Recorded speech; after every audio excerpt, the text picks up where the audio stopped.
obligatory retweets. Go for it. Get situated. Ladies and gentlemen, thank you all for jumping in here. Those of you that are doing so now.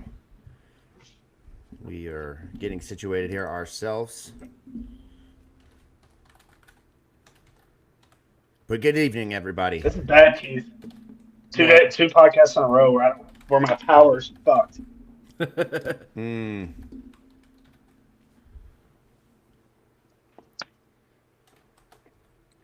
Still coming through okay to start. So Do you need me? I'm gonna guess there's probably Do you gonna need be me to, a like, really yell? bad lag. No, it's more so the lag on your end than it is anything else. Hold on, I got this. We'll fight through it. We'll give our all for the Ville this evening. Hold on.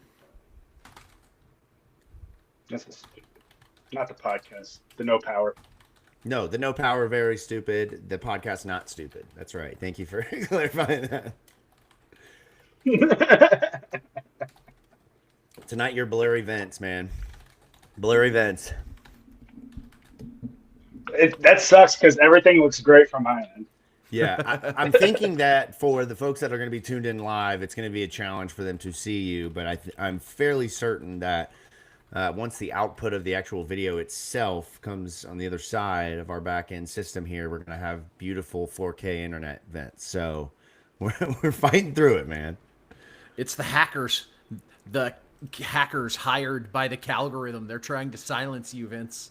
Yes, that's right. The Calgorithm, man. They have started early tonight. Figured out who I voted for. Shout out to Revelation 4:1. Who's that weird guy on the right? Oh man, that's exactly right. I love that. I have a couple of stories to tell this evening. They go right along with that. Yeah, I'm back, man. I'm back. I had to eat cold pizza for dinner. You know, that doesn't seem. Yeah, I was gonna say it doesn't seem like that's something you normally would complain about. That seems like breakfast for you like 4 out of 5 days a week. Well, I texted you guys about that 6-7 deal at Domino's, and I got it. Put pizza in the fridge. Went to work out at Hotworks. Come back, and I don't have power.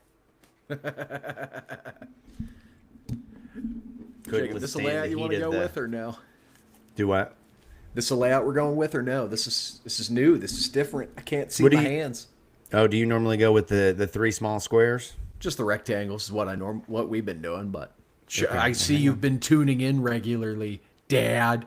I have been, but so you've been on these squares so you can see your arm. Oh, okay, yeah. That's fair. Okay, that's fair. We can go to this. Look, I'm not coming in here to break anything. You guys have done a great job. So we'll go back to producer Keith gets what he wants, man. I'm not going to argue. No chance. No chance. All right, we are at almost the 4-minute mark. Last I checked, the basketball game is down to about the last few minutes and some change. Louisville's up 30 points. So say, fellas, we can go ahead and kick off the pre-show, get started here. Vince's internet's starting to clear up, man, just in time. Look at this. A little bit clearer, Vince. How about that, man? I love it. See if I can put in some calls that be with the powers. Yeah. Yeah, the lag's gonna suck because it lags in your reaction too. Yeah, that's gonna be great because I'm gonna think that you don't find things funny or vice versa. You're gonna say something, there's just gonna be no humor from our side. So this will be entertaining. Us versus the Calgorithm, aka Vince's lack of power, internet coming through his cell phone, no microphone tonight, but. There's no chance that Vince was skipping this show. No shot. If I can get my coach voice going, I can get really loud. Remember, I signaled in front of 50,000 people. I can yell. I was gonna say, Vince wouldn't miss a chance to slander West Coast football for the world. Oh man, I thought that'd be more reason for Vince to get a bye week. Just look, it's West Coast football. I'm out. I'm good. You guys got it. But no, he's fighting through it to defeat the allegations and to further supplant the West Coast softness allegations. Vince is here. They hack streams. Vince just goes out there and just destroys folks on a football field, and that's just how it is, man. Awkward because I got to wait. It's just frustrating looking at the app. It's frustrating looking at the app and seeing it, post for 8 o'clock and nothing be turned on. It's just awful. Yeah, I believe it. Is that like top 5 most annoying things in like first world problems? Like, oh, the power said they'd be back on by 8 o'clock. It's 8:50. Exactly, man. All right, let's give it a pause real quick. There it is. I was going to say, I had a quick pre-show question for you guys. I sent it in the group chat earlier, and this was sort of an old thing where Joey Chestnut got challenged to eat 99 chicken nuggets at a baseball game as part of like the 999 challenge. He put away like 250.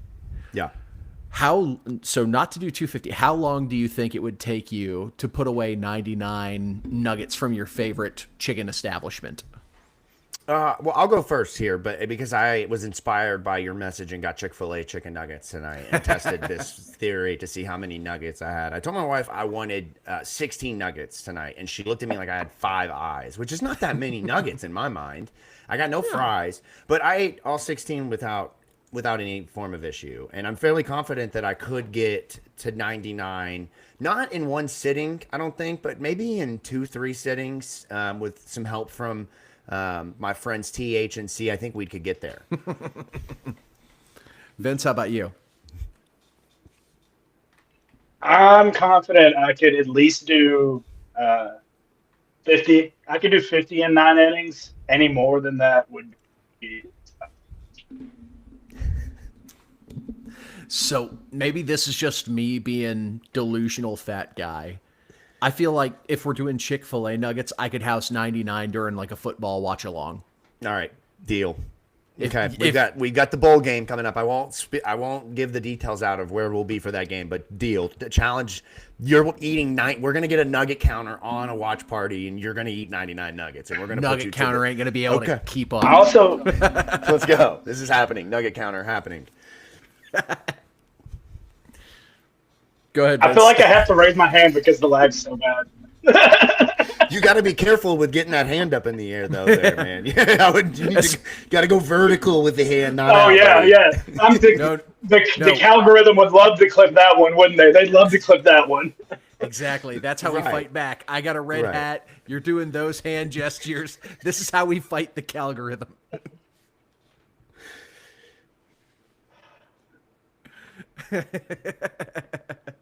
I assume something. I got nothing. I don't know what to go ahead. Continue the stuff. Start the show. All right, let's go ahead. Let's jump in here. We're 8 minutes. Hello and welcome from the Pink Seats podcast, where I'm going to lag the whole time. It's going to be an old school kung fu movie where his voice never matches to what he's saying. Welcome to the show from the Pink Seats podcast of the State of Louisville Podcast Network. I'm Jacob Lane, and we're back. All 3 of us in the same place. We'll get into all of that here in just a few minutes. But if you're jumping in for the first time, thank you so much for being here. Be sure you drop a like, a comment, get in here on the YouTube chat, and of course, within Twitter. Subscribe to the show if you haven't already, and be sure to subscribe to the YouTube channel. I'm trying to get to the beginning of the show, and I see Vince's camera going in and out, and I can't. This is why I had my notes up in front of the screens. But anyway, I was looking at my phone battery. Don't mind me. Okay, we might lose Vince to dead phone at some point throughout the show, so we're getting that out of the way at least.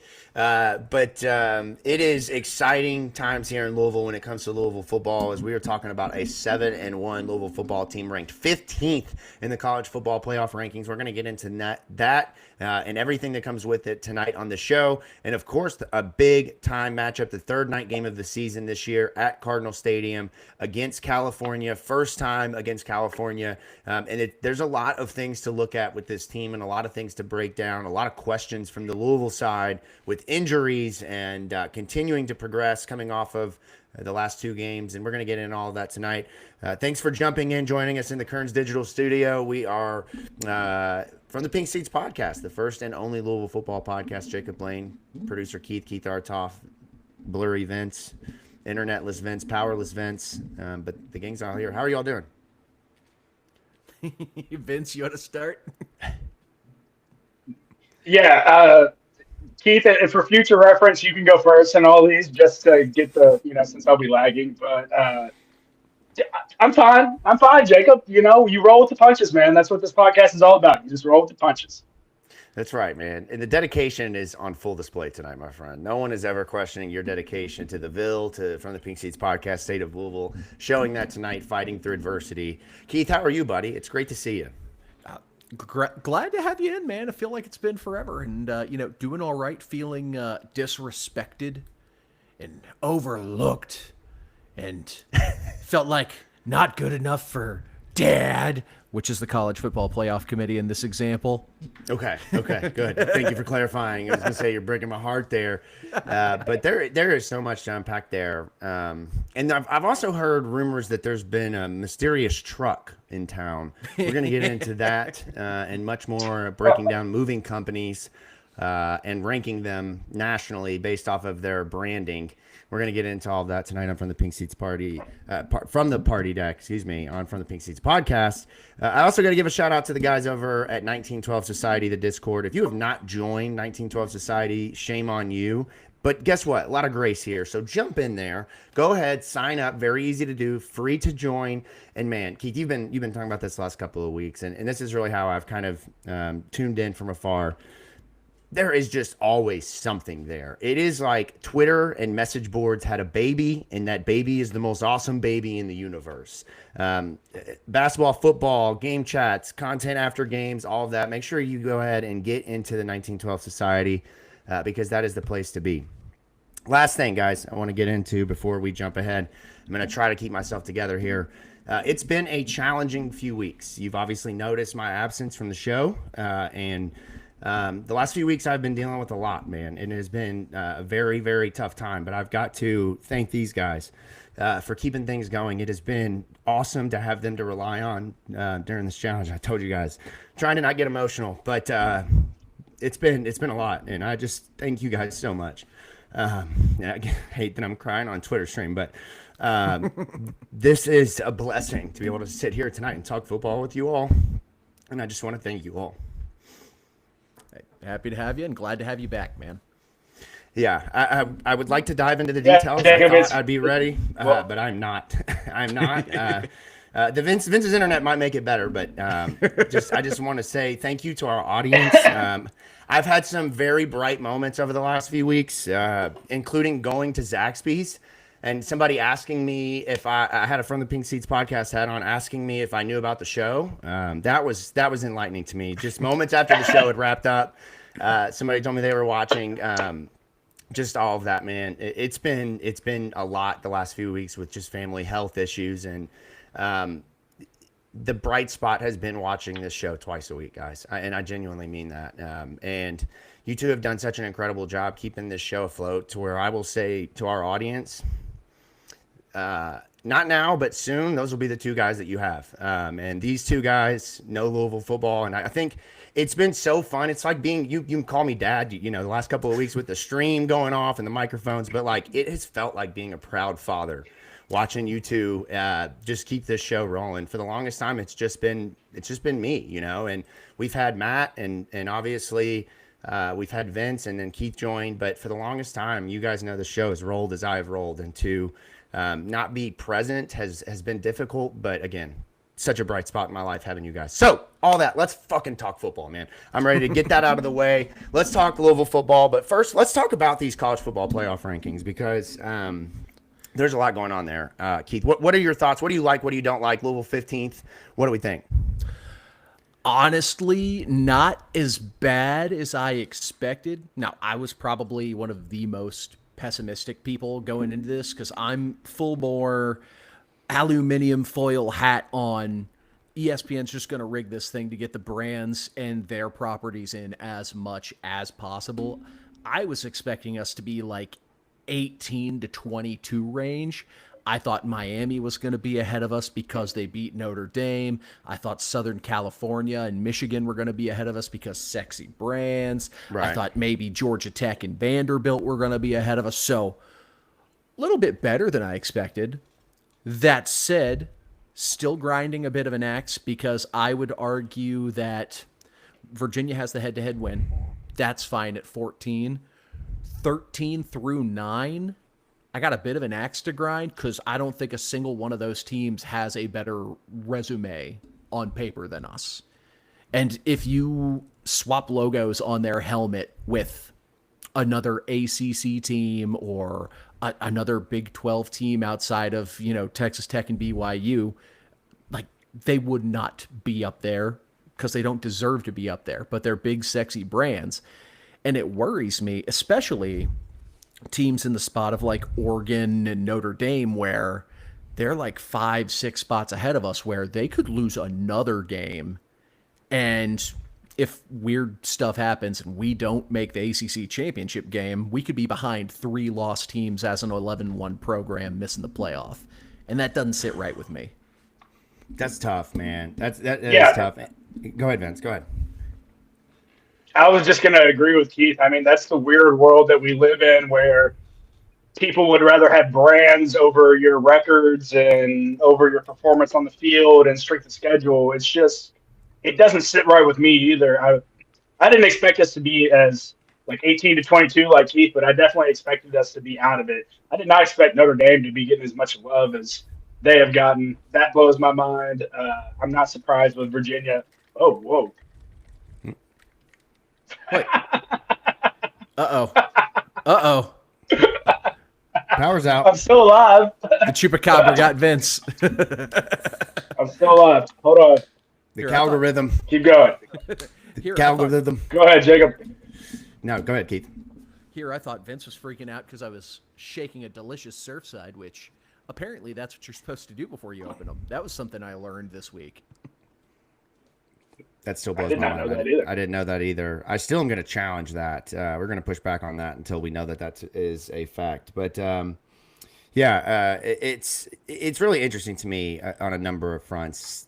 The one thing that I'm not surprised by is the love for Notre Dame. If you've watched the top 25 polls this year, the climb that Notre Dame has made over the last several weeks since that second loss, they dipped down to, I believe, as low as 22, but we're back within the top 15, top 12. Now inside the top 10. And look, there's some wins along the way there, but it is certainly not the resume that you would think that would put Notre Dame in the top 10 with 2 losses. I'm also very perplexed at the love for the Big 12.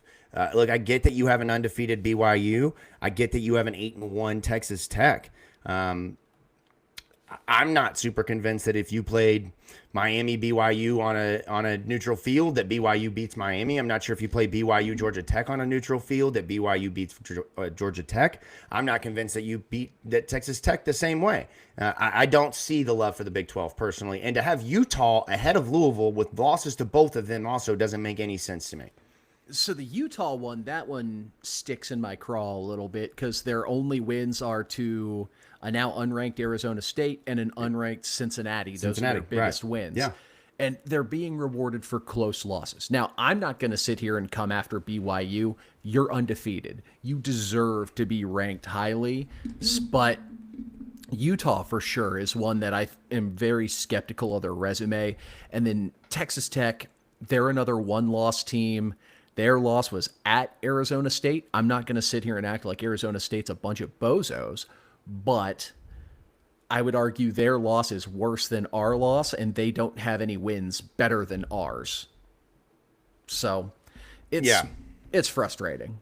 It is. And I understand the love for Alabama, the love for Georgia, the love for Ole Miss. Obviously, Texas A&M is undefeated. Oregon has been damn impressive throughout the year. I don't have any questions with those. I don't even have questions with Texas with the 2 losses. But I don't understand Virginia being 14th. I obviously don't understand Louisville being 15th. To me, guys, this is screaming a world in which, Keith mentioned this earlier, you're lucky to get an ACC team in. I mean, it's only because you have to. I mean, only because you have to at that point. So for Louisville, the name of the game is what if I'm Jeff Brom, control your own destiny. Keep winning. Just keep winning. Just week to week, take care of business. Now you need some help. Yeah, it's 1 week at a it is 1 week at a time. You just take care of the opponent in front of you each week. You can't overlook anyone because that's how someone comes and sneaks up on you, and you end up having one of those blunder games that we don't want to have this year. We cannot afford to have one of those games this year at this point. So no. things. And sorry, one last thing on this one, Keith.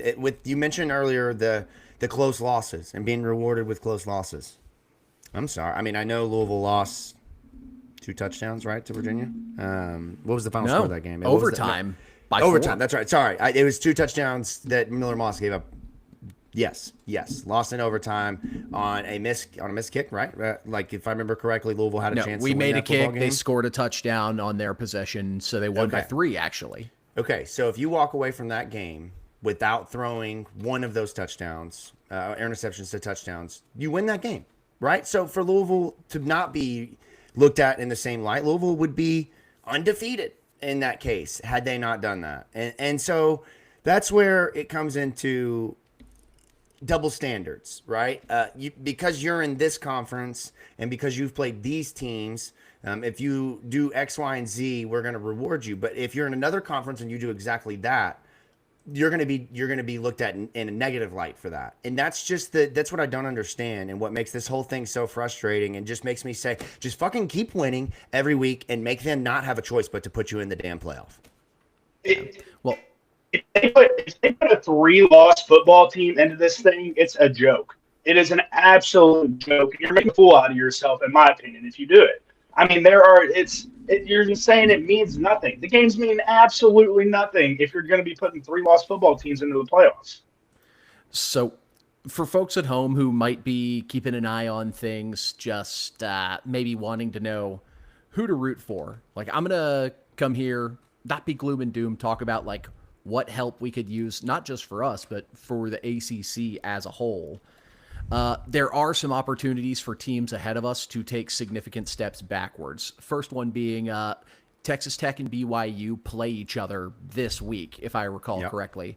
Yep. You got to root for, I would say, one of those teams just to kick the dog piss out of the other. Not even close. Preferably BYU probably, because I think it'd just be better for them to run the table and to kick Texas Tech completely out of the club.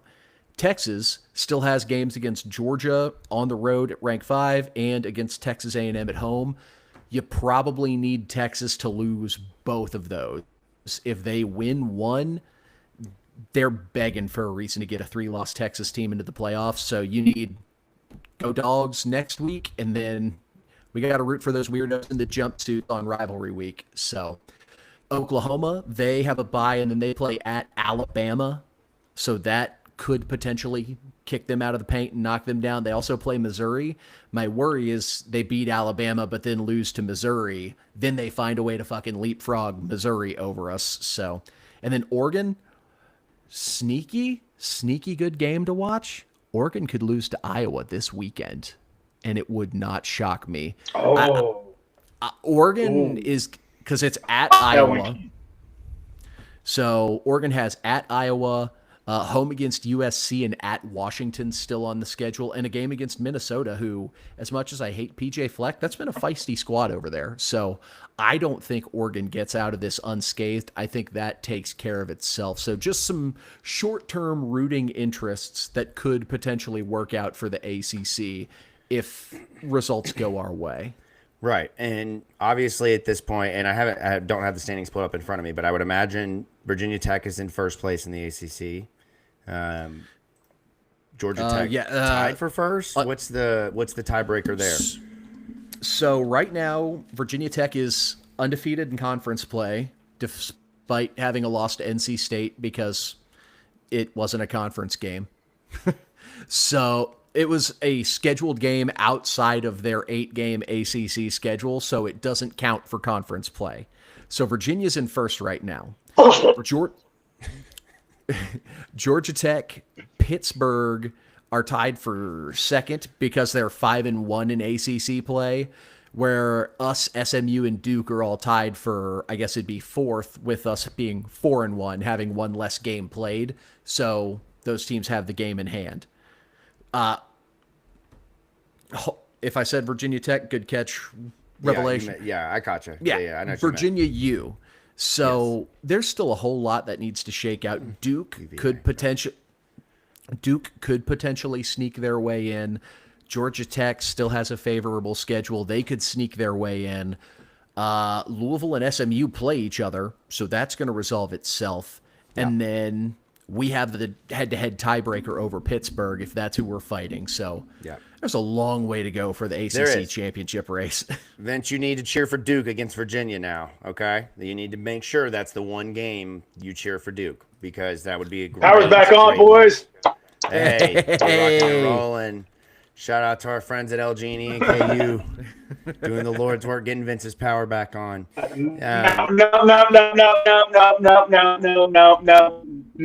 If you tell me 8 o'clock, I expect it to be on 8 o'clock. I have standards. If I tip, it wouldn't be getting a tip.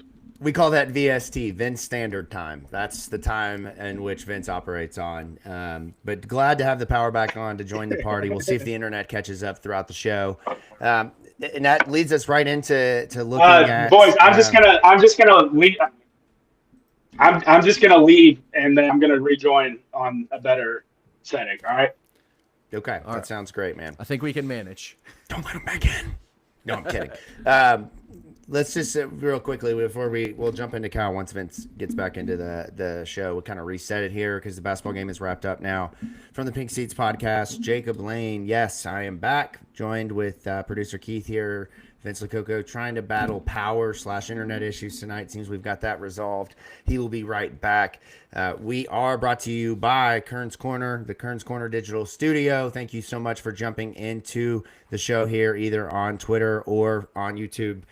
With the Pink Seats Party Deck. Be sure to jump into the chat there. We want to hear from you throughout the show. We're talking about Cal. We're talking about the college football playoffs. We're talking about moving trucks in the city of Louisville. Exciting times here. And a very exciting matchup for football fans this weekend. Night game against Cal. Now it's looking a little scary hours, weather-wise. I'm hoping we can hold off, keep the rain, keep the storms away.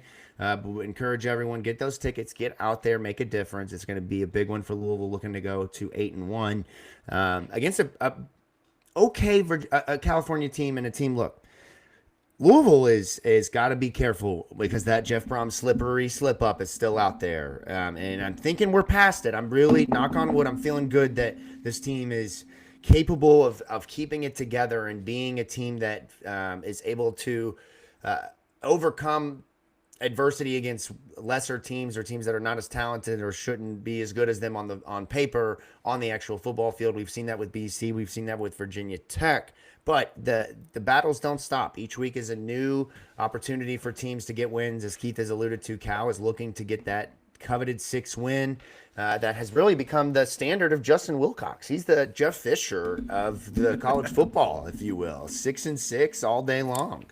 It's something that more people need to acknowledge and respect is just the absolute grind that is this ACC league. There are no easy Saturdays. Even the bottom of the league is a grind of a game, no matter what. And I don't think... Yeah, it's tough. I'm glad to be back, though. Oh, my God. You don't have to yell anymore. It's okay, Vince. Your microphone works. You don't have to yell. But we are pretty so sure. No, the Calgorithm thought they could shut me down. They Never. thought they could shut me down. Vince says, "To hell with the libs."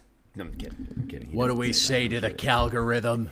Not today. Not today, libs. We're wrapping up the conversation here on the college football playoff. Now we're moving into moving truck territory before we dive into Cal. What brand of moving companies do you guys like? Are you A. Arnold people, Cardinal Moving, or are you Penn State branded moving? Where do you usually go for your moving needs? Old Dominion Freightliners. Dominion Freightliners. I go to a couple buddies in my truck bed, and we just move it ourselves. Exactly. Vince is a firm believer of pizza and beer will get the job done. That's how I've lived the majority of my life, honestly, is just, hey, do you guys want some pizza and beer? Yeah, that's how it goes. I drive a 2015 Silverado. I'm not like those libs in the Calgorithm with their soft hands. They ain't worked a 12-hour shift in their life. You got to charge your vehicle to drive it. I Mine definitely runs have a on a horsepower. Sorry, go ahead. I don't even have 4-wheel drive. My Ford Ranger. Oh, come on. Yeah. No, look, They're I'm loving with my you. truck at Cal. I'm gonna throw this one up here. I'm with this. Braum is not leaving. Now, look, I understand the conversation today. Let me reset it for those who aren't aware. Today we got a classic nothing going on a Thursday. So why don't we just stir up some controversy by tweeting a picture of a moving truck that says Penn State. Penn State football. It said Penn State football on it. Okay, and we haven't confirmed. What was the neighborhood that they said was like Stones Crossing or something of that nature? Hold on, I've saved the tweet and everything. But of course, that tweet is retweeted by one Mike Rutherford with somebody needs to explain what's going on here. That I love Lucy. You got some explaining to do. And of course, the Penn State chatter is everywhere. I think I saw the other night on Off 3 has him as their second leading candidate to go to Penn State, and another one had him as the leading candidate for LSU. And to that, I get it, right? If you're looking for a name brand in college football to make that jump, I think that it's really easy to say Jeff Brom or BYU's coach or Texas Tech's coach, some of these coaches that are proving that they can win in places that aren't LSU and Ole Miss. But what I would say to that is Jeff Brom is not that guy. Like, you got the wrong guy here. And I asked the question to people who today have asked me, what do you think about the moving truck? I'm like, well, first of all, like, do we really, like, there's a football game Saturday. Is that really what we're talking about right now? Like, there is a lot going on in the city of Louisville. I get we're distracting ourselves from it. Like, are we really going to talk about a Penn State moving truck? But the thing I said is, no. What incentive does Jeff Brom have to go somewhere else? I get it. He's going to get paid more at LSU. He's going to have more opportunity. But do you really think Jeff Brom wants to go be a Brian Kelly, stepping completely out of his footprint, going into a place where he's not got roots, where he doesn't have proven success, where he's being thrown into the pressure cooker that is the ultimate football destination? And maybe that's a reason to go. I just that's not Jeff, man. That's Allow not Jeff. me to play devil's. I firmly believe that Jeff is no. There's no devil's advocate for none of this. No. There's a 0%. I want to hear. No. I want to hear the perspective of somebody. I want to hear what is the argument. What logical explanation besides it's LSU, it's Penn State, come on, it's football. What other explanation do you have to say why Jeff Brom would take that job over staying in his hometown where his mom and dad are still actively involved in his life? His kids are at the place where they want to be. His wife is at the place where she wants to be. That's do you where think I was his gonna mom go, is so going to say, ahead, Jeff, go on to LSU? Now, please, Keith. Please, enlighten me. I don't think it would be for LSU, but he's already proven he's very successful at a Big Ten program. He just brought someone onto his staff who's one of the highest paid staffers in college football, who has recruiting ties in the state of Pennsylvania. Now, I'm also of the belief, very, very low, that I think Jeff would leave Louisville, but it's not zero. And even Vince, that's a whole lot of bluster from a man who went up from 0 to 0.01 today. Yeah, 0.01 at 1%. That Penn State football truck had you puckered up a little bit. Yeah, really got me. Yeah, no. My thing, like Jacob said, is just his parents.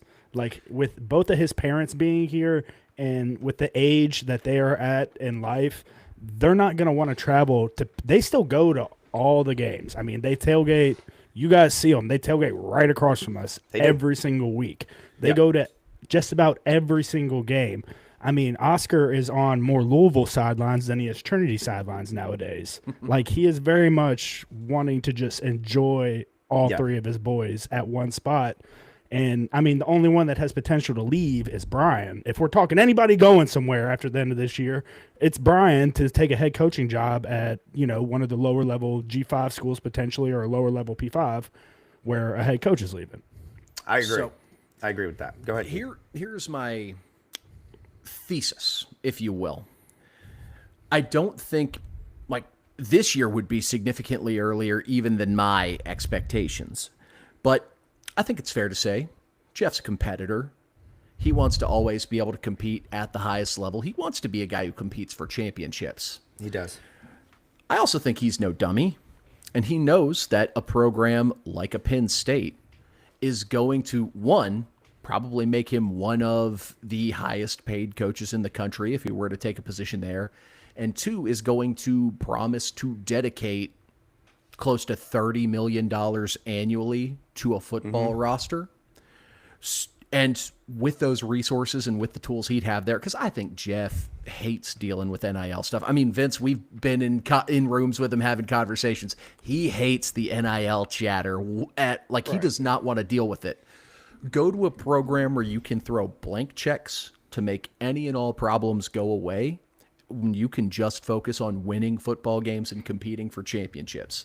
Sounds like a dream gig to him. Now, I don't think it would happen this offseason because I think he's a guy who's committed and wants to accomplish things.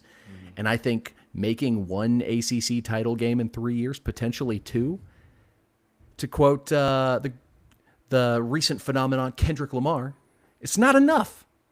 So I think he has more that he wants to accomplish here before he starts looking to seek that next challenge. See, I think we will this year, at the end of this year, obviously, we'll have to, or sooner rather than later, have to lock him down on an extension of a contract. And there's no one better in that, to have in that position than his agent, Sean Freibert, who was in the room for the Kyler Murray, he was on helping with the big Kyler Murray deal that I think had the video game clause in it. But nonetheless, I mean, the guy clearly can get a deal done between an organization and a player that don't really like each other. I mean, imagine how easy and smooth it's going to be for him to get a deal done between Josh Hurd and Jeff Brom, who have, an immense amount of respect and love for one another.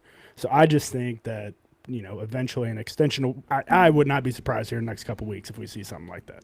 Yeah, I agree. But let me just look at this real quick from a logical standpoint. The extension, technically, I think it's coming. I think we can all agree it's coming. But if you look at how his contract is incentivized, there's a lot of bonuses in there to where he doesn't necessarily have to be at a base salary of 8-9 to stay here. There are a ton of built-in incentives, $1 million roster bonus essentially starting next year. Every year he's the head coach here. He gets an extended year for every year he has 7 wins. So that's 2 additional years on his contract already. He's got a healthy buyout. I think everything that he wants is there. Obviously, I think getting a raise and doing that will come, and I think that's important to him. But I also think making sure that they have the right NIL situation here, making sure that they have the right people in place, the right staff in place is more important than him in his life and where he's at from just a financial standpoint. And maybe I'm inferring too much because I don't know Jeff like that. But that's just what I get about that guy, right? That's the 2004 Honda Accord guy. He doesn't strike me as the type that's nickel and diming Louisville, right? I do think there is a larger conversation around one of the things that you said, and that's NIL. I feel pretty good about Louisville's NIL situation. I know that a lot has changed over the last several months. I know that there are some very firm beliefs at U of L about what they will and won't do when it comes to NIL, and I think that fits in line with what Jeff Brom believes in. Keith, I don't see Jeff Brom wanting to go to a program where they have $30 million in NIL and those problems. I don't envision that being a place that he would thrive, if you want me to be honest.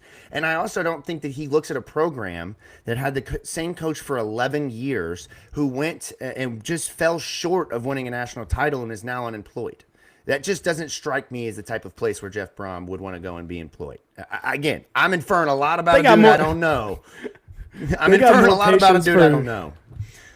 They got more patience for James Franklin on the college football video game than they do in real life. Like, I'm just saying that's I totally hear you, Keith, around the football and the just the overall aura of it in each of those environments. And Jeff Brom is a football guy through and through.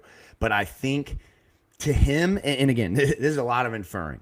But I think he's one of those guys that it would mean infinitely more to win a title at Louisville than it would to win a title at LSU, to win a title at Penn State. And I think very confidently that he believes that they can do that here, even in the current landscape. And whether that's to be true or believed, look, Howard said it that we're on a collision course with the national championship, and the only variable is time. Jeff Brom is a Howard Schnellenberger disciple. I believe that Jeff Brom believes that. I believe that everyone in that building right now truly believes that. And I think that that is a culture that they're not walking away from in year 3. Again, I'm inferring a lot about a guy that I've never met, don't know. He wouldn't know me if I walked in front of him. People in this chat room wouldn't even know me if I walked in front of them. So let alone I know what Jeff Brom is doing. I'm just saying. The guy drove a 2004 Honda Accord, okay? This isn't Rick Pitino freaking drinking $9,000 bottle of wines and going to Porcini's every night, okay? That's I'm how pretty I sure would be. Jeff I would Brom be is out going here to eating Porcini's every McDonald's. night, having good dinner. I would be like Big Dog, man. I'd be at Jeff Ruby's all the time. I do have one thing I want to get. Jeff Brom doesn't compare himself to James Franklin. Jeff Brom at Louisville and Purdue has a better record against top 10 teams than James Franklin did at Penn State. He went 4-21 against top 10 teams. That's why he's on the sidelines now, or that's why he's off the sidelines now. Let's not act like they had a particularly short leash over there. No, but That's again, true. That is true. In a world where it's what have you done for me lately? It's like firing, this is a basketball reference to go to over the heads of 90% of the people here, but Dwayne Casey won the NBA Coach of the Year and was fired because he didn't get past the Eastern Conference Finals because of freaking LeBron James. Like, sometimes there's just an Ohio State in your way. Like, it just, that's how it goes, okay? And to say that James Franklin wasn't a good football coach is a damn lie. He may not have had a great record against winning coaches, but he is a damn good football coach. And for them, now again, long leash, short leash, whatever you believe, but coming off of what they have, I get what's happened this year.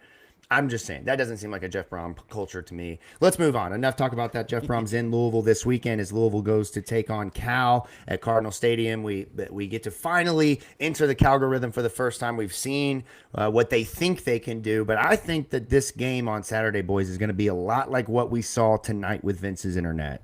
Follow me on this, okay? I think there's a challenge at hand here. I think this is a football team that is very much capable of giving you the yearly Jeff Brom loss. They have a talented freshman quarterback. We're going to get into him. They have a damn good set of defensive linemen and linebackers. They've got some talented skill position players. But I think, much like Vince's power and internet, we're going to be a resilient football team this weekend. And while it may be at times where things look bleak, I think ultimately this team is going to be able to have their way with this California team, and that's something that is very exciting. When you look at this team, boys, California, it's really hard to lose a quarterback like Fernando Mendoza and to bounce back and to still be a football team with a lame duck head coach, in my opinion, contending for a fifth, sixth, seventh win at this point. They've dropped some games. The blowout loss to San Diego State was ugly.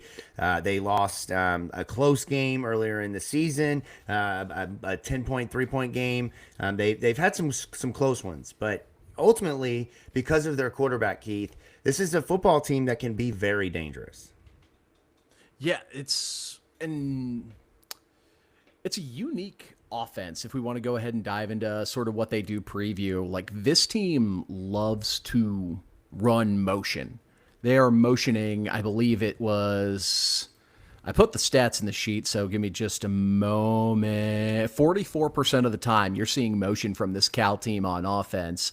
And there are some tendencies that you can find out of that. I believe it's like 65% of the time when you see motion, they pass the ball. And 34% of the time you see motion, it's a pass going to the motion man.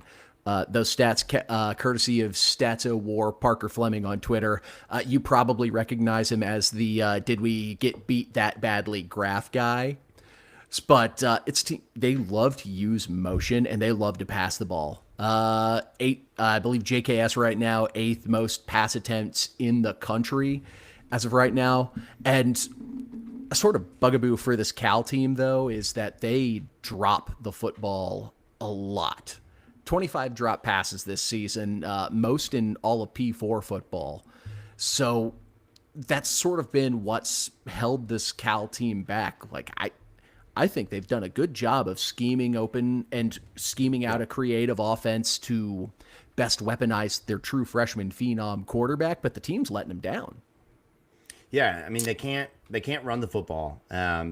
second worst running football team in the nation. And of course, when you lose a guy like Jalen Ott, we talked about this a little bit, Vince, before you jumped on. I mean, it's tough to bounce back from that. You had Jalen Ott and Fernando Mendoza last year, and now you're talking about Kendrick Raphael, who is a good running back, but he's not the same kind of guy as Jaden Ott was, as Ott was, and also they don't have near the talent around him. In my opinion, is what they had last year, and I think that shows in their running offense. It is Sagu Palatelli or nothing. That is it. He's either throwing the ball or it's nothing, because they have no other form of offense unless it's in short situations, on a 3rd and 1, 2nd and 1 type of situation at all.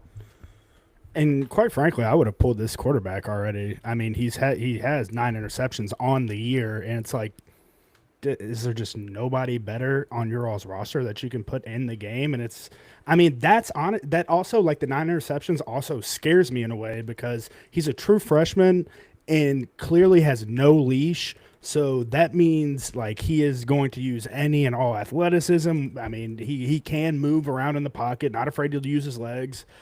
He has negative 96 rushing yards on the year, but that's probably due to a lot of sacks and stuff. But Sacked 21 times. Still capable. Year, exactly. Still capable of using his legs. He's not bad by any means. It's just, I would have pulled him by now. I mean, he's got 9 interceptions on the year. That is a lot. You say that, but there ain't none better behind him, my friend. They brought in Devin Brown. It's Cal football. I'm shocked they have a football team. There's like they brought in an Ohio State things that they can do. And he like number 37 or something. He's got a weird number, if I'm not mistaken. But they brought in an Ohio State transfer.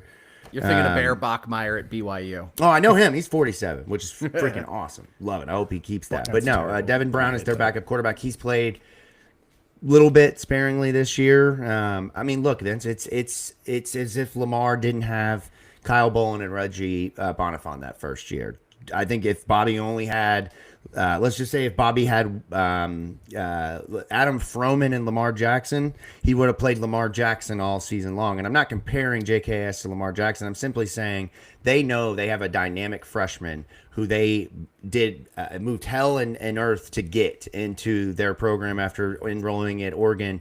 And now I think they're giving him the opportunity to develop. It's that whole Peyton Manning threw 18 interceptions in his rookie year type of thing. At some point, a freshman's going to be a freshman. And they're putting a lot on him, throwing the ball, 30 times a game? I mean, it's just, yeah, right, exactly. For a freshman to be asked to do that much, it makes sense that he's turned the ball over at that rate, in my opinion. Yeah, that's just bad coaching. That's just no doubt. That's just bad coaching, in my opinion. You're putting a kid out there to fail. Here's what it is. It's Justin Wilcox in a lame duck year doing anything he can to save his job. That is what this is. Yeah. I would argue Justin Wilcox got a vote of confidence from Ron Rivera. Let a kid go out there, take his lumps, grow, and actually develop. And then look, if making a bowl game, are we taking those? Are we taking year, taking positive bumps from Ron Rivera as like a badge of achievement now? Well, he's their GM. So I know, but I'm not taking that as a badge of achievement. Ron Rivera, is just not a good football coach. It's not a sign of achievement. It's a sign of job security. So yeah, I mean, he's the one making the decision, right? Or at least being involved. I don't think Ron Rivera should have a job.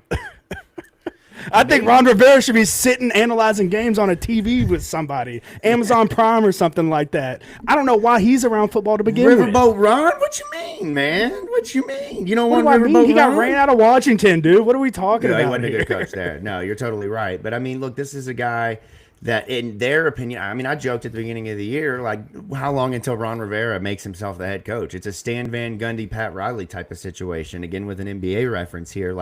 You've got a guy who thinks, I can coach better than him, as the guy with the powerful decision-making ability. And I'm honestly surprised. Andrew Luck just did at Stanford. Bingo, right? But Andrew Luck's not trying to be the head coach at Stanford. The difference is totally made up in who they are as a coach and player, right? Ron Rivera, it's, to Keith's point, giving him a bump of confidence, getting JKS here, getting him the role, getting him going in, gives him this ability to have freedom and to figure it out. And they, in my opinion, they've overachieved in portions of this year significantly. I mean, at one point, Keith tweeted that they might be a ranked team when they came here, which looking back on it is kind of funny now, but They did flash and they had moments, and he's looked really damn good. But he's also had games. I believe it was the Texas Southern game where he threw 3 interceptions, San no Jose touchdowns. State was a bad one. He's had several games this year at San Diego State, where he's thrown interceptions only. So, to your point, he turns the ball over. But here's the thing, though. We've seen this a lot with Louisville, where you have these boomer bust quarterbacks. Go back to Stanford last year with Ashton Daniels. Great example of this. He didn't throw the ball maybe more than 20 times in a game, one time before Louisville. He looked like a damn All-American against Louisville last year, slinging the football around. We've seen Louisville go out and let average to middling quarterbacks look like they are Heisman Trophy candidates. I think this team is different, though. And that's what makes me really excited about this matchup. While it's dangerous, while they do a lot of funky stuff, that whole move in the pocket thing every other play is, I haven't seen that on a team this year. Like, Louisville did that early with Miller Moss a little bit, and it didn't really work a whole lot because he was throwing so off platform. I mean, every other play, it's a rollout, throw on the run, or set his feet in a new pocket. That will get them caught. Like, Clev Lubin will take somebody's head off when you're doing that. I agree. Like, I that's agree, just how it's going to be. Yeah. Especially like with a lot of like naked design concepts where they wash the entire offensive line one way to try and move the linebackers, roll JKS just complete opposite way to try and find holes in zone coverage, just moving. It's a really creative offense. It's fun to watch, but I fully expect either AJ, Wes, or Clev to put a little notch on that Sack King board this week. Yeah, and I expect 100%. Antonio Watts' potential interception numbers to grow. Jabari Mack, he's gonna put some passes out there that are purely pickable. Like, you have every opportunity to go up and make a play on that, because when you're one, he's a lefty, which in an offense, in my opinion, you're already at some form of a disadvantage just purely based off of how football is played. Like, in my opinion, maybe I'm wrong on that.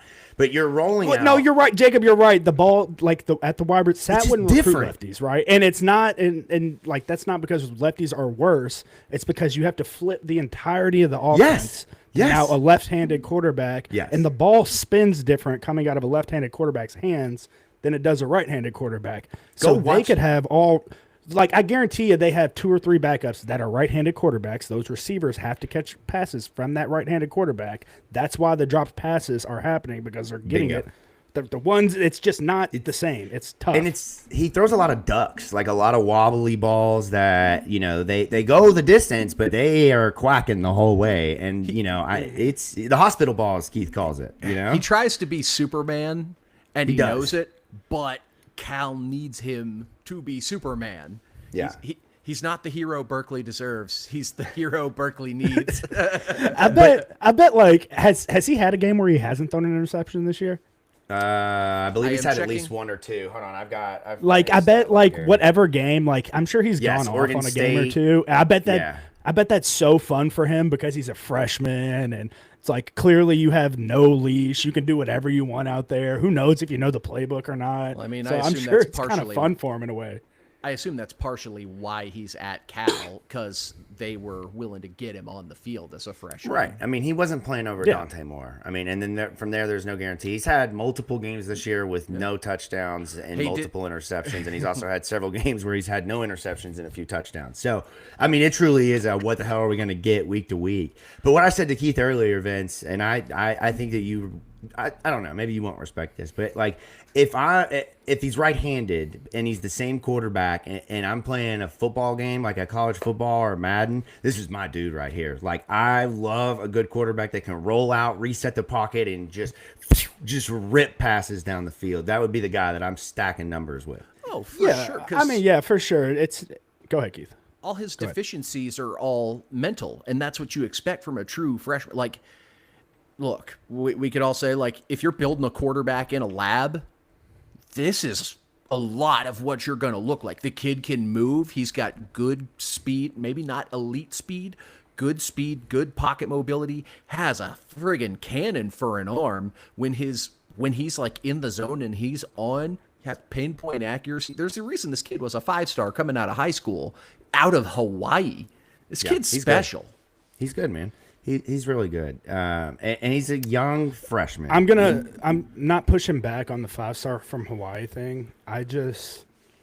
the other 5 stars from Hawaii turned out to be, kind of mid at the end of the day. If we're suffering through it right now, Keith, with one of the mid 5-star quarterbacks, and he's a lefty. Keith. Look, that's you gave a mid quarterback $250 million. That's Did he not win a national title when he was playing college football, though? I mean, I know he's mid in the NFL. Oh God, he had to throw the ball to Jalen Waddle, and Hey. I mean, like they play paper rock scissors in the backfield to see who was I going to get know. It's reverses on that incredible. football team. That's Tua should right. get no credit for any of that. I'm just saying. I mean, he was the Same for Joe 5-star Burrow. quarterback Same for Joe from Burrow. Hawaii, Anyway. but yeah. So allow me to flip the page, though, a little bit, just because we've talked about this offense a lot, and we'll dive into more of the players to know here in a little bit. Defensive side of the ball. I found it interesting that they called their defense a base 2-4-5. You're not cool. You're not unique. You run a 4-2-5. You just have stand-up edge rushers. They're not outside linebackers. You're not special, Cal. It's a Agreed, Keith. 4-2-5, similar to us, only instead of hand in the dirt, they've got edges who like to stand up more often than not.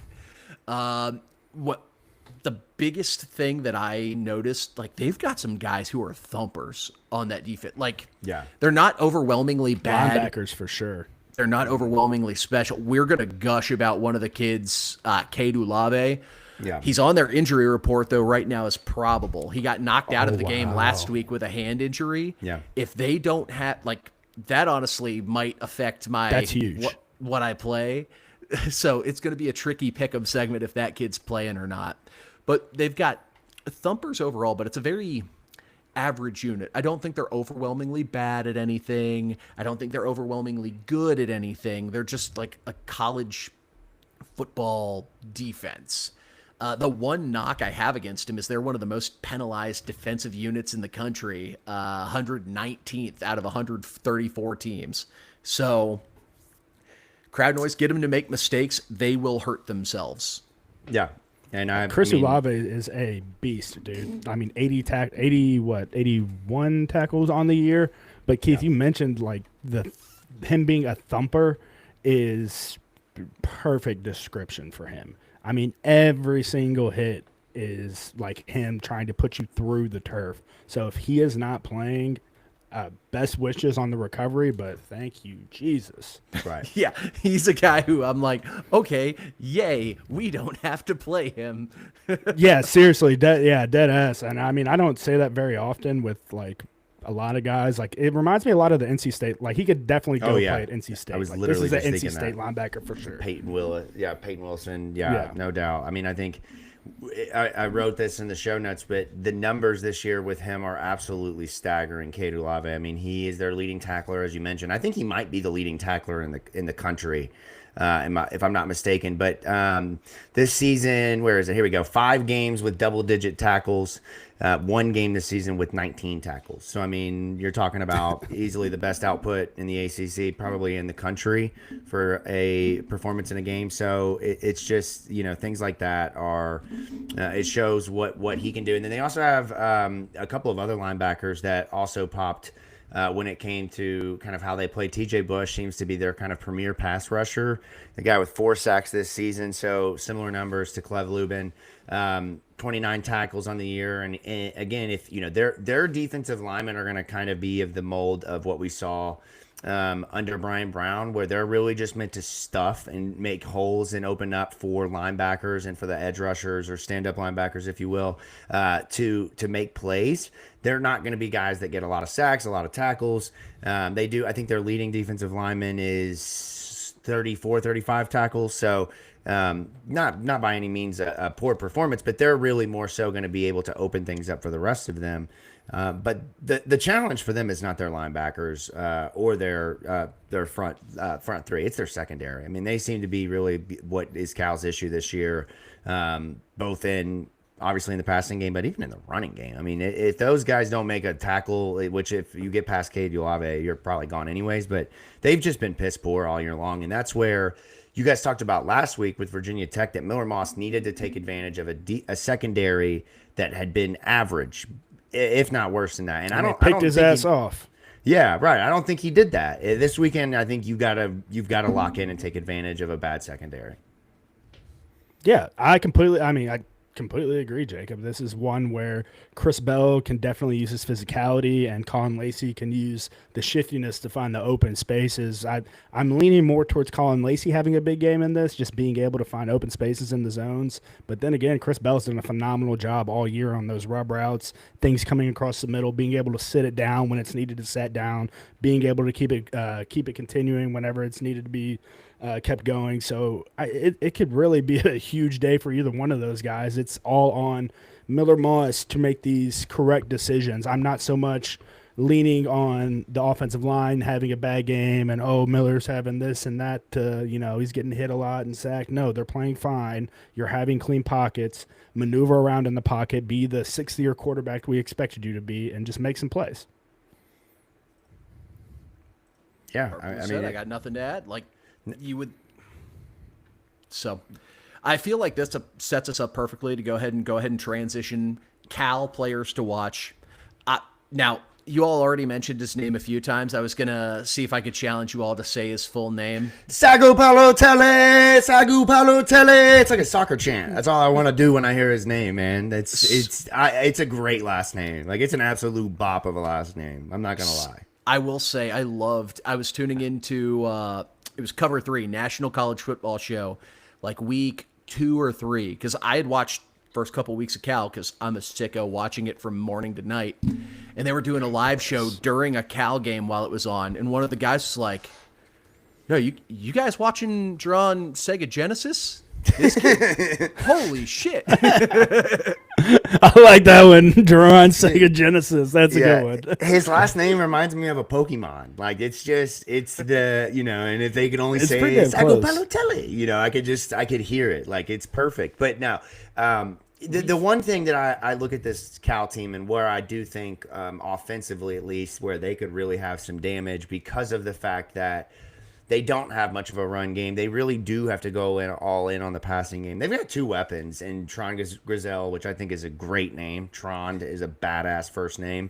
And then another badass first name, Jacob De Jesus, a number 20 wide receiver, which I really thought you were going to go Jacob De Jesus on that. Jacob De Jesus. I really thought you were...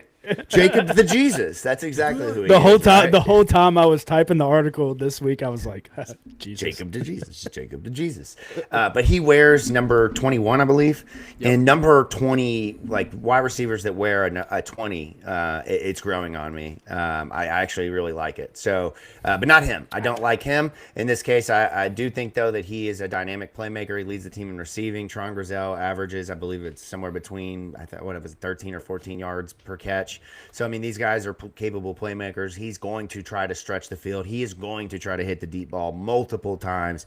And throughout the year, if you go back and you watch the Oregon State game, if you watch the Minnesota game, if you watch some of the games where JKS had his best games, he is finding a rhythm and connecting with these two early and often, and then sprinkling in Kendrick Raphael in the passing game and Mason Minnie, the tight end. And that's really where they can start to kind of throw it around. We got to. Sorry, I didn't mean to cut you off. We got. I was done. I guess this is like breaking news, not breaking news, kind of breaking news. So we got a Big Dog tweet. Okay. Oh, yeah. So a Miami Twitter account. I just saw it. Somebody just sent it to me. So I see, need to throw a bag and tell him to come home. Isaac Brown, Miami tweet, and then underneath Vince Morrow at 8:48. So an hour behind. Shocker. I had connection issues. Had no power. Shoot me. Not going to happen, buddy. I love great. Big Dog Twitter. I'm so happy I can cheer for Big Dog Twitter now. It is awesome. But we got this. Our photographer got a picture of Big Dog a couple weeks ago, and if you told me that he was a coach on the sideline, I wouldn't believe you. Like, just the demeanor of it looks like he's just having fun watching football. Like, he's not coaching. This is his bet. This is the gig he wanted, man. This is awesome. Yes. Yeah. So quick to get us back on Cal. Quick game for you. So you mentioned Jacob De Jesus. How many targets do you think he has on the year? Ooh, that's a good question. I know he has 30, 40 something catches. I would say that the target's probably double. I'm going to go 85 targets on the year. Vince, you got a guess? I don't even know. Like 80. Go 80. I'm gonna go 80. I'm gonna go under Jacob. Both of you were too low. 90 targets on the year. Yeah. Jacob DeJesus wow. is by far the favorite target in this Cal offense. If we don't And hear only his 57 name, receptions. Yeah. I mean, look, if my numbers are correct, I track targets week to week. Shocker that I do that. Chris Bell has 56 catches on 85 targets if my math is correctly. Really? So, Wow. yeah, and again, if my math is correct, that's not always to be trusted. But I do really look at that week to week, and I do track the targets because I think it's really interesting. The next closest for Louisville is Colin Lacey at 60. What is Tron Grizel at for Cal in targets, Keith? well, give me 30 seconds. Okay. 85 is correct for Chris Bell. Nice. Look at my math, man. Yeah, that's game-to-game tracking right there. If you all haven't clicked into this document I have linked in the show sheet, you are missing out. This is College Football Central right here. I've got top 25 rankings. I've got stats. I've got Louisville's week-to-week stats. This is the place to be. I love that you do that. I love that you do that because you do it out of like the love of the game. I love ball. But there's somebody in Louisville's football office that does that hates that fucking job every week. They're like, God damn it, this is so stupid. Yeah. Tron Grizel has 56 targets. Okay, so by the it's way. literally just like Chris Bell and Colin Lacey. It's identical. It's the exact same, but Tron Grizel leads them in receiving, if I'm not mistaken, right? And then it's Jacob DeJesus, or do I have that backwards? I think I already said 34 Backwards. catches for Backwards. 528. So Okay, I've got it backwards. Yeah. So, anyways, they're really both go-to guys. I mean, obviously, you see the numbers there for DeJesus, and he is a guy that they're going to get involved in a number of ways. But guys, I have been waiting to get on the show and apologize because several weeks ago I put some disrespect on Jabari Mack, and that is on me. Like, I got to eat crow on that one because Jabari Mack has been freaking awesome, man. He has been so damn good. I'm excited to see him match up with these guys. Taylon Holloway has been really sneaky good. Like, he's not game to game, like making a lot of noise. He hasn't really gotten involved with, with interceptions, but he has made plays. And these corners have really stepped up to where Ronnie Johnson has like one tackle on the season. He has barely played besides special teams, and they haven't really rotated a lot of other guys. It's just been kind of the big three at corner between those two and then whoever it is that does rotate in. It's been impressive. yeah, Jabari was actually in the chat last week talking about how, he's like, I can't wait for this Jacob Lane guy to show back up on the show so I can finally talk shit and hear him eat crow. So, I mean, it's nice that you did that. No, I'm glad that he was motivated by my hating. But, I feel a lot better about Louisville's corners than I have, or I should say as I did at the beginning of the season. Obviously we talked a lot about that. But those two guys can be dangerous. And we've seen this year, Lewis Bond had a good game against U of L, caught his first touchdown of the season. We've seen, other wide receivers this year that have been successful against Louisville. But for the most part, they've contained, and they'll have another, couple of guys that they really got to keep in check. Well, they're not having to cover for a long time, Jacob, right, Keith? Don't we have a lot of, like, pressures? And you're muted, I believe. I wasn't saying anything. I was like, letting you talk. No, I figured you were going to eventually, but like that, I mean, they're not having to cover for a long time, and I mean that's nice for a corner to know the time frame of okay, all I have to do is hold my ground for X amount of time. Now, of course, play through the whistle, but you're more than likely good if you hold for an X amount of time. Yeah, it's a symbiotic relationship between pass rushers and defensive backs. Nice. Like edge rushers get home quick, makes a pass rusher's job, makes a pass defender's job easier. DBs are having great coverage, gives the pass rushers more time to get home and pad their stats. It's like they're relying on each other, and both units have really come through for each other this year. So it's been really phenomenal to see, and all that being subsidized by two phenomenal defensive tackles in the middle, just muddying things up, forcing teams to be one-dimensional. So let's talk. They don't get enough love, Keith. Those two guys do not get enough love, man. I try. We try our best, but they do not. I know. We're gonna. I don't know what we're gonna do to go on a full Renee Conga campaign, but we will at some point this year. We'll figure it out. We got to turn it into content at some point. Get Gerard and Congo once the season's over. Let's get them out to K-Pot and see what they can put away in 2 hours. Yeah, it's gonna have to be like K-Pot or something. We can pay like up front for like here's $40, $50. as much as you can eat, because if we get caught with a dinner bill with them, boys, we might have to refinance the house. I do think it's humorous how much Keith just loves watching other big dudes eat. Like, that's just like a thing that he's just like, oh yeah, let's go eat some wings with them and just see how many they can put down. Like, it's just a big guy Me thing. and Keith Like, might go to K-Pot on Friday and just see how much we could eat. Y'all are a real power couple over here, going to K-Pot together, man. I'm so here for this. So speaking of power, Okay, there we go. I was gonna say, speaking of power couple, you beat me to it. Go for it. speaking of power, Look at you guys. Cal defense, couple of thumpers. We already gushed a lot about Cade Olave, and I still don't think it's enough. Like, this is a guy, if you're watching him and he's not playing against your team, you are praying this kid somehow ends up in the portal with eligibility and you can get him on your team. This kid is a bona fide stud. On Cal's injury report, as probable, had a hand injury against Virginia in their last game, left, I believe, in like the second, third quarter and didn't come back. So while that initially sounds good, Junior. if he comes back and has a club, he might be able to get away with a felony on the field. Yeah, That's almost worst case dangerous. scenario.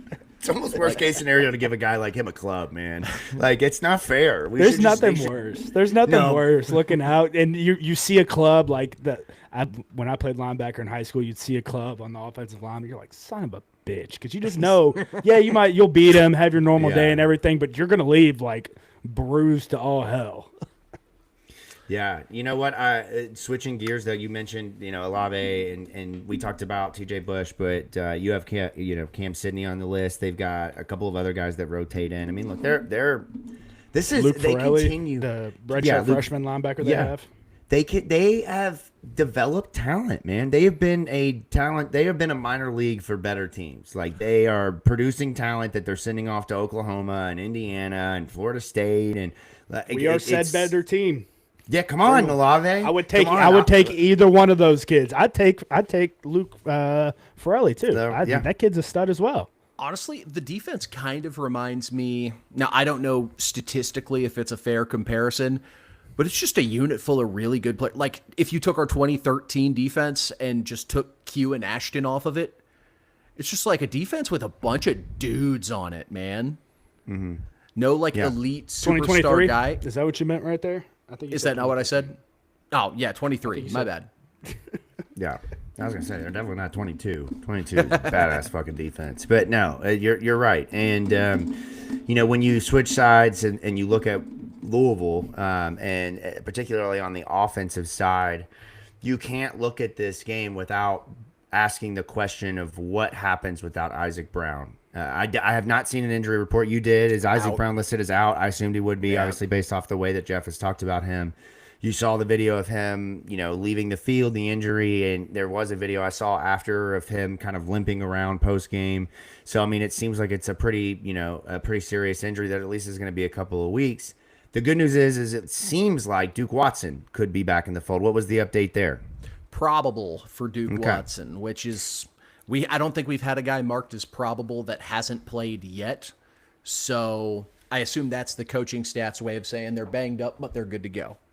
Yeah, and we haven't seen Duke Watson since the Virginia game, I believe. Been out for Miami, BC, Virginia Tech. So, I mean, he will be a great addition to this team. He's had a rough go of things early. 24 carries, only 64 yards. I believe his only touchdown on the year was a touchdown reception. So he really hasn't, because of injury, and just the first two games, if you remember, it was Isaac, and then he got a couple attempts at it, and then it was Isaac some more, and then Keywan, and then Braxton and Sean. So getting Duke back out there, and now with carries, hopefully we can get him back on track to where he was in 2024. But I mean, guys, I understand, look, Isaac Brown is just an incredible game changer, but I've got to say I'm very excited to see what Keywan can do as the guy moving forward. Because so far when he's gotten the chance, he's dominated. I feel the same way, Jacob. I think Keywan will be fine, and Keith, you'll love to hear this. This might be a game you want to put Braxton Jennings in as the second back if Duke isn't healthy. You'll love to hear me say that, Keith, because I mean I don't The look amount at of Cal time you all as spent talking about that a couple weeks ago, I'm like, all right, just freaking move on, guys. Get over it. He's not playing. yeah, but Like, but there's a big difference in my opinion in playing him like against one of the better teams, or Miami, Yeah, or it's just funny that anybody you're- like that, that you're Virginia, bringing but it up like now. playing him. Yeah. Playing him, it's a logical position where we found ourselves in this Yeah. weekend. Like if Duke is probable, he could probably not play Saturday. right. So I mean, And I think they've tried this season with Colin Lacey, and to say it's not worked is not fair. 7 carries, 23 yards, only 3.5 yards a carry. It's been minimal. When you do give the ball to a wide receiver, it's once in a blue moon, and it's really hard to get any sort of true consistency going. They haven't played Sean Boykin since week 2. We haven't seen Braxton Jennings since week 3. So, I mean, they haven't turned to those guys. my thing is, Jacob, like get Lacey the ball in these like Tutu Atwell jet pass situations where Miller's not necessarily throwing the ball downfield. You can get him going in motion, get him going in a fly motion behind the line of scrim or behind the quarterback, behind the running back, and hit him on a bubble screen or something like that where he's catching the ball in open space. I don't think Lacey I agree.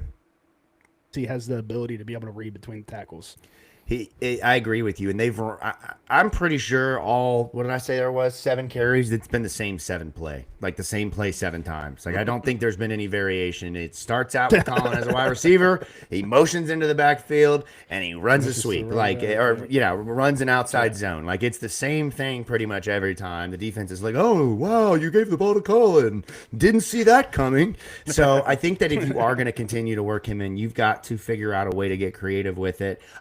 I love what I've seen from Miller Moss with just taking what the defense gives him in the run game. Jeff Brown talked about it on Monday. He said that he has had this conversation and reminds Miller Moss of this every game. There's going to be 4 or 5 plays where you're going to have to run the football. You're going to have to just go. Vince, you talked about it the other day. Trust what you see. Understand they're not spying you. No one is watching you. If there's green grass, run. Go out of bounds. Oh yeah, Don't and slide. That's my Yeah. biggest thing. Is like run. he took a weird, and nasty slide. hit. And slide. Yeah. And slide. Exactly. And run, Miller. And run. And slide. Right. And then, I do think, it would be great to see them kind of continue with Deuce Adams. Again, come on and just give me a little bit more creativity with it. Don't bring him in on 4th and 1 when you should have brought him in on 3rd and 1. Like, don't just come on, Jeff. I love that you're trying to get the kid in there, but it's not doing him any favors. It's not adding anything to your offense. So I'm hoping this week that we can see Duke get going. We see Keywan really take that stride.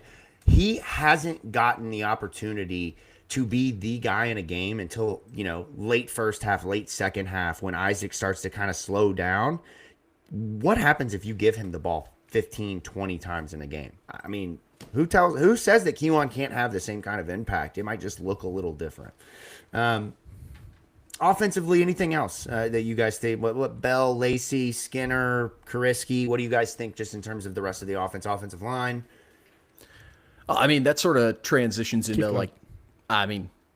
offense. I mean, you already talked on it. I mean, Bell and Lacey, we talked about it earlier. We think they be able to. Cal runs a lot of zone defense looks. Sit, find the hole in the defense. Miller gets them the ball. They can make a guy miss and have a big day. But no, the other people who I talked about a little bit on the defensive side of the ball who I expect to potentially have a big day, the combination of Clev, West, and AJ Green, especially if we can get an incompletion on 1st and 2nd down with how often this Cal team passes the ball, force them into 2nd or 3rd and long situations where it's even more of an obvious passing situation, and you can put that rush package on the field with either Congo or Gerard as the other D tackle. You can pin your ears back. We can have a night game crowd at Cardinal Stadium getting loud with a true freshman in the shotgun. I was going to say under center. They don't do that much. Right. But you can get in their head. You could force this kid to make a bunch of mistakes early if you can put them in bad situations. So this is a game where the edge rushers could potentially feast, and I would be shocked if one of them doesn't end up on the stat sheet. I'm sticking with the defense as well, Keith. I'm going to say that it's going to be a battle for the DBs right here. You're going to want to have an eye on them, that nobody seeing that 9 interceptions going into the game and watching the film, it could be enticing for a DB to say, to get a little bit outside of the defensive playbook and maybe do a little bit of hero ball and try and make a play where they think a play is, but a play is really not. So that's something that I'm going to be watching. Just play your normal deal, be where you're supposed to be, follow what Coach English is calling on defense, and, the plays will eventually come to you. So I have going to, Jacob snuck away. Did we lose Jacob? All right. Yeah, I think we lost Jacob for the night. So we're going to go ahead, move it over. Key matchups, and we talked about it a little bit. And one of the things You I jumped the highlighted, gun. You didn't lose me for the night, man. I just needed to refill real quick. We don't have, now that we don't do the show recorded, I can't say, hold on a second, I need to get another Surfside. I have to just get up and get a Surfside. And I hid myself, thinking that you two would just keep going, and you did until right as I'm sitting back down. The cat's out. We're deer in the head. We're deer in the headlights. We were like, where'd Jacob go? I was like, I got to filibuster a little bit longer so Keith can figure this out. We're good. We're back. All of us are here. We're still trying to work out the kinks of the three of us being on a show again. It's like where are the buttons? I don't know how to do this. If this were a 3-man weave, we would have threw the ball away the first rep. Had to do some suicides, but we would have got it on the second go. You got to invest in the desk side mini fridge. Best investment I ever made. Can you bring that up? Can you tell my wife that? I'll have you come over and have that conversation with her. Be happy to. I've worked in sales the last decade plus. I got this. But we were actually just about to transition into our keys to the game primary matchup segment. So what's the most important matchup that we need to win in order to come out with a W? I will go ahead and start while Jacob tends to some kitty issues. And man, I missed having him on the show. That's great. Right? I love it. I think my key is going to be in the trenches. Of course, most expected answer from me. It's a unit we haven't talked about a lot, the Cal offensive and defensive line, but they're not great, but solid units. But Cal on the offensive line, because of the quantity of pass attempts, has given up, I believe, 22 sacks total on the year, 21 on JKS. They are 24th in sacks allowed in the country. So again, being able to create pressure on a freshman quarterback at a hostile road environment to get them in the hole and behind, that's going to be very important on the offensive side of the ball. You don't have your primary home run hitter in Isaac Brown. Can the offensive line generate enough of a push against this Cal front seven, or front two, since they want to be special, and create a run game for us with Keywan and not quite 100% Duke? And while I think they're both hella rushing backs, Isaac Brown's obviously just a special difference maker in the running game. Can you do well enough to establish the run and not rely on Dr. Jekyll, Mr. Hyde, or as I dubbed it by a different name, to try and save you? Jacob, is that the battle you want to talk about, or do you want me to go ahead? No, go ahead. Go ahead. No, go ahead. I was going to go with Miller Moss versus himself. I mean, that is the only way I can see us losing this football game, is if he throws multiple interceptions and makes poor decisions with the football.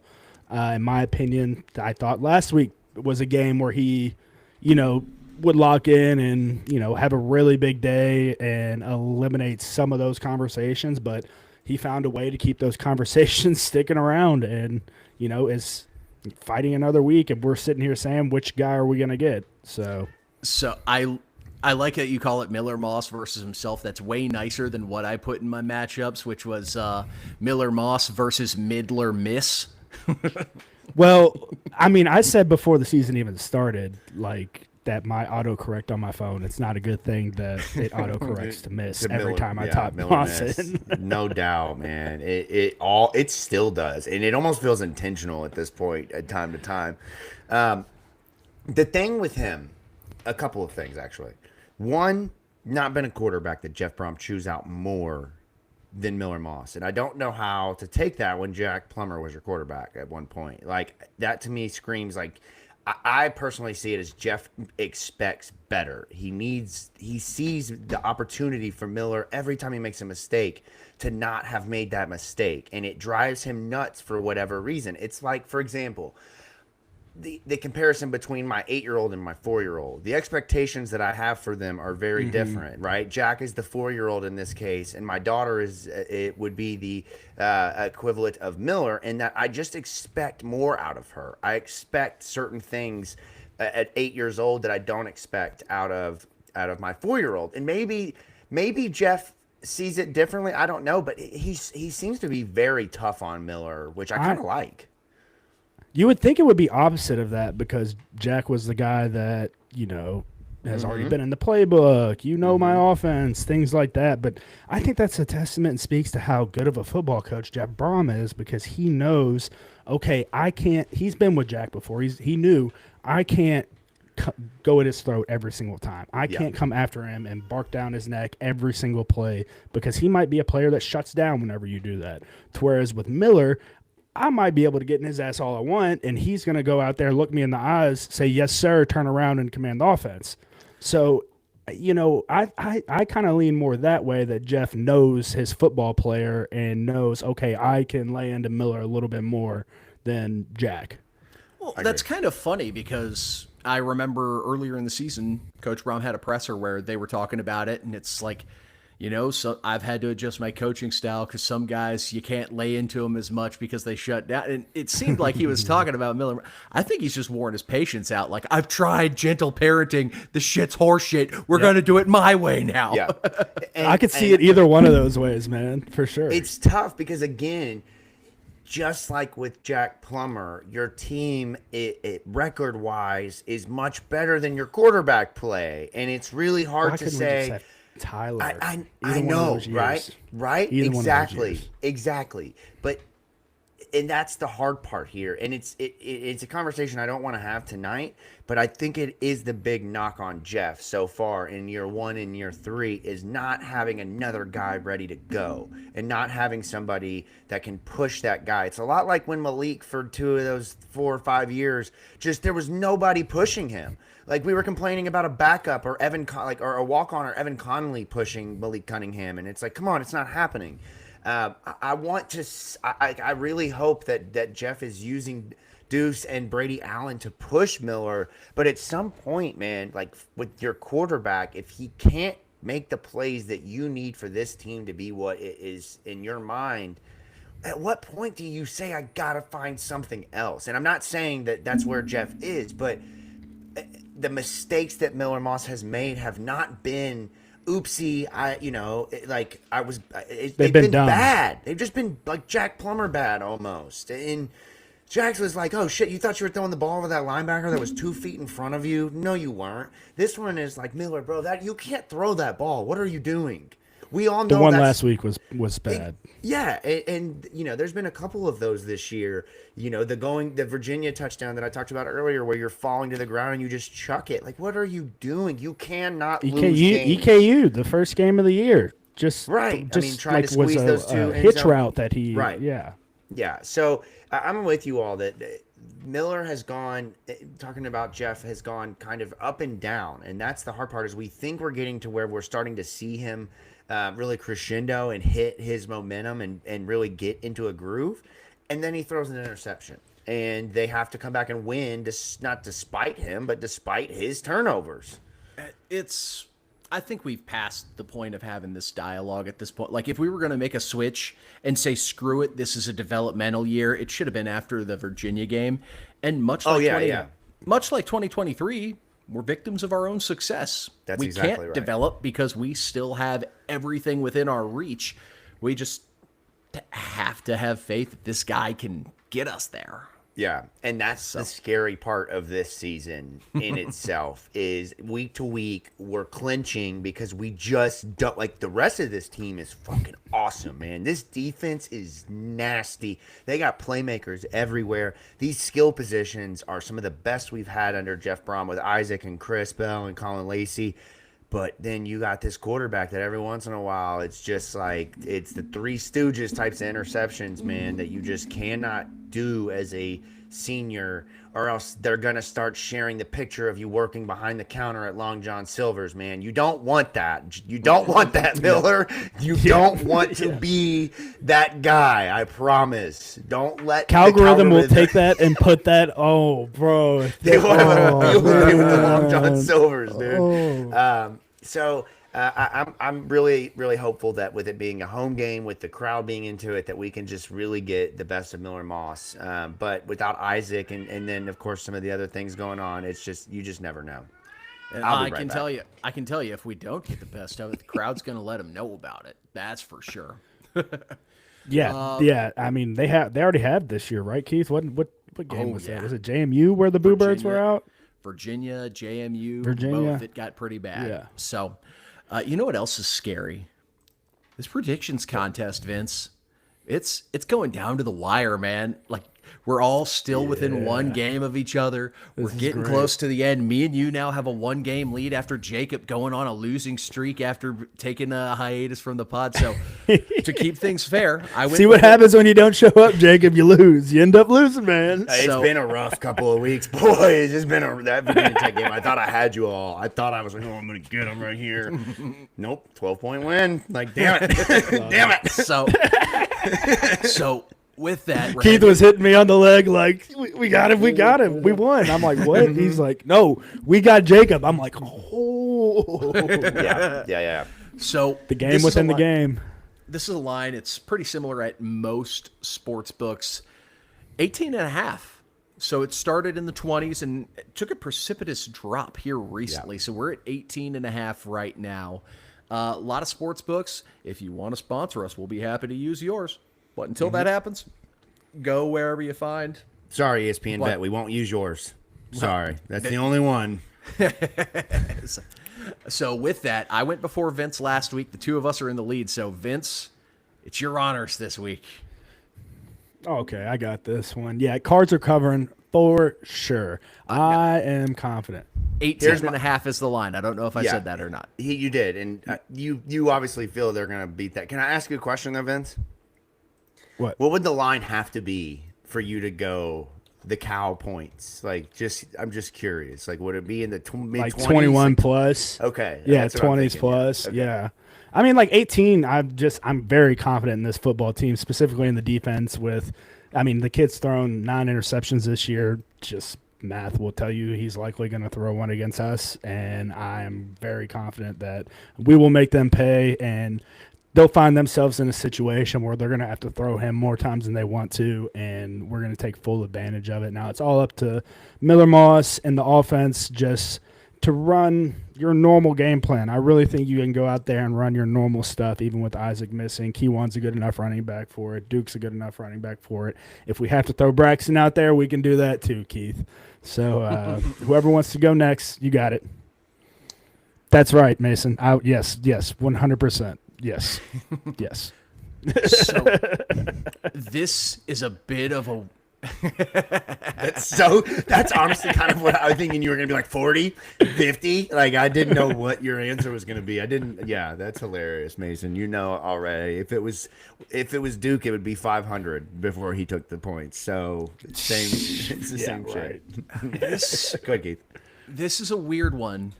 And I feel like the partial reason the line is so high is because, like, Vegas sees the potential of what could happen if we get that Miller Moss that doesn't screw up and cost us 1 or 2 possessions each game. But Louisville is 3-5 against the spread this season.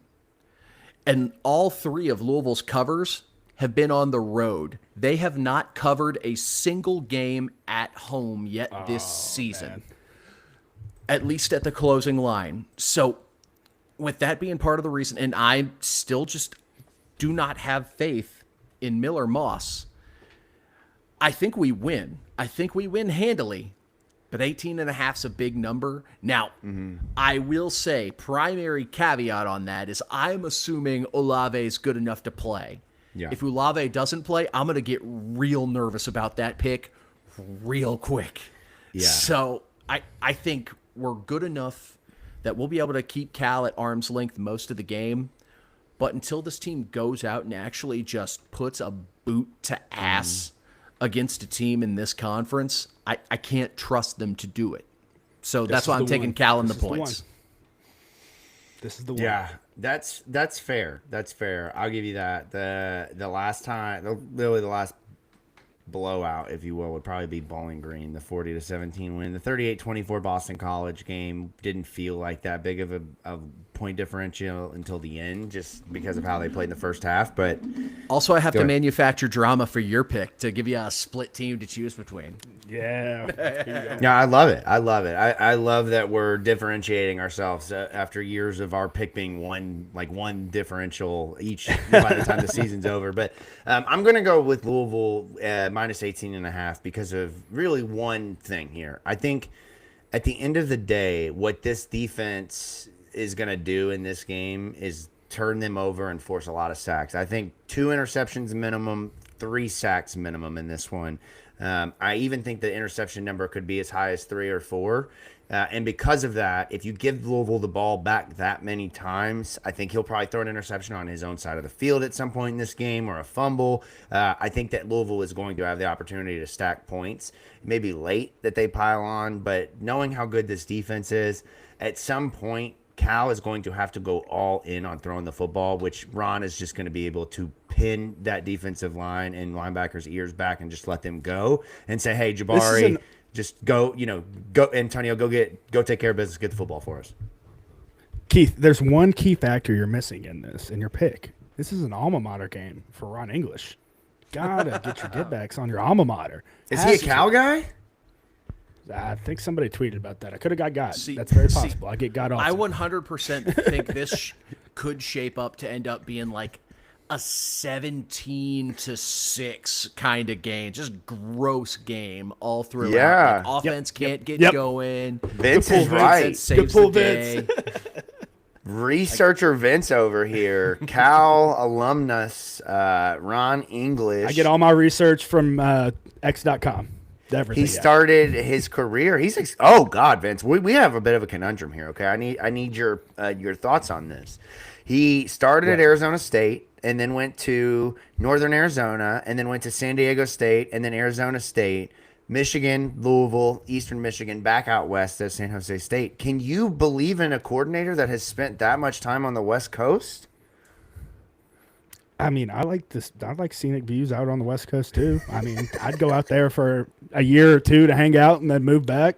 What the hell? The Robbie Jacob, you pull the Robbie Bell, go out west. Cut your teeth out there while you're young. I remember Thomas Jackson talking about schools he was gonna go to. You guys remember him? Yes. T-Jack back in the yes. I can finish this story. This is a great story, and he picked the school based off. He goes into the team. What? He goes into the team room. Yeah. Yes, he wanted to transfer to where the prettiest girls were.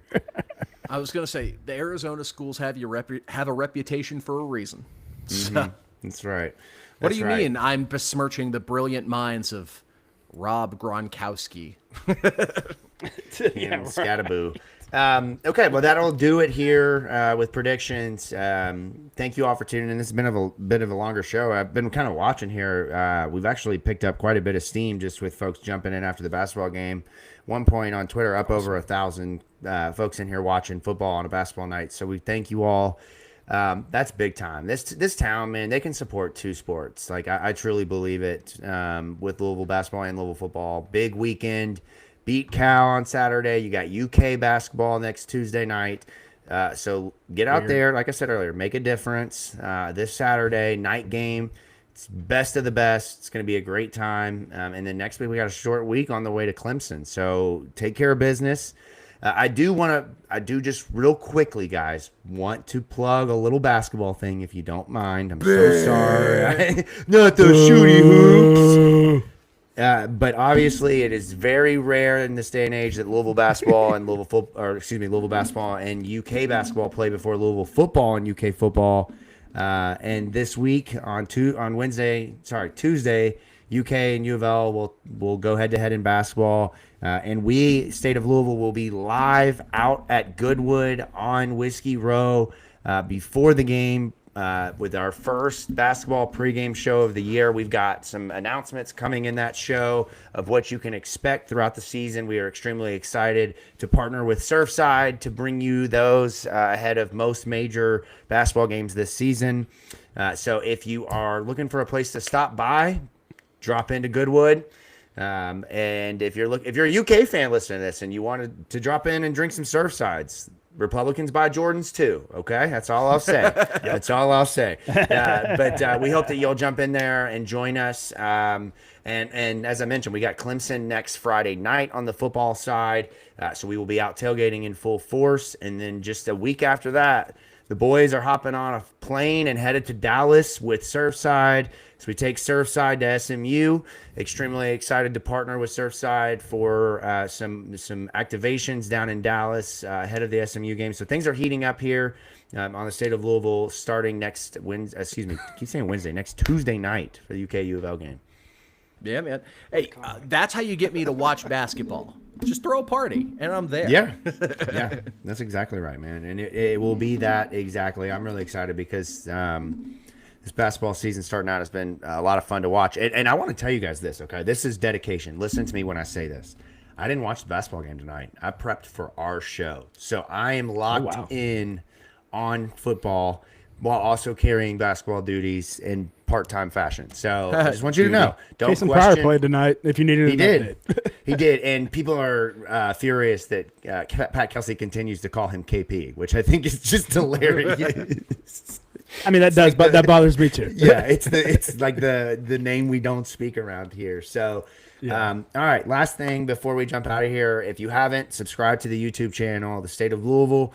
Follow us on Twitter at The State of Lou, at Jacob Lane 08, at producer_Keith, at Vincent Lococo, at Pink Seats Pod. Be sure to check out the socials on Instagram, TikTok, YouTube Shorts, all of that. We can't thank you all enough for consuming the content. It allows us to continue moving forward and continuing to grow. And that's exactly what we're doing here. So with all that being said, boys, any closing thoughts before we get out of here and we move into some West Coast ass beating this weekend? West Coast libs I will got have a California soft hands. burrito tomorrow. I will have a California burrito from Banditos tomorrow to start the process of good vibes. Yeah, okay. I like that. And I was going to say, if we lose, you'll shove that burrito up your ass, but I don't want to put that on you. And we're not losing. Whoa. We're not volunteering me for things now.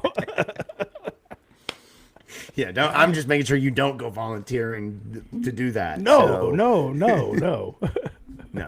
Only things. Never mind. I'm walking away from that one. Never mind. Yeah, wrap it up. Let's wrap it up. Well, not the right words either. Let's finish the show from the Pink Seats podcast. Jacob Lane, producer Keith, Vince Lococo. This has been an unhinged show. We got crying. We got the internet not working. Cats meowing. It's just been It wasn't chaotic. just internet. It was complete power. Complete power darkness. outage. That's right. But you bounce through it. The algorithm doesn't have anything on From the Pink Seats podcast. Louisville football faithful. Ladies and gentlemen, we will see you next week, Sunday or Monday, likely Monday, for the California recap. And then we will see you again on Wednesday night for the Clemson preview with, I believe we'll have a special guest jumping in here with us. We'll tell you more about that next week. Until then, ladies and gentlemen, we'll see. Hey!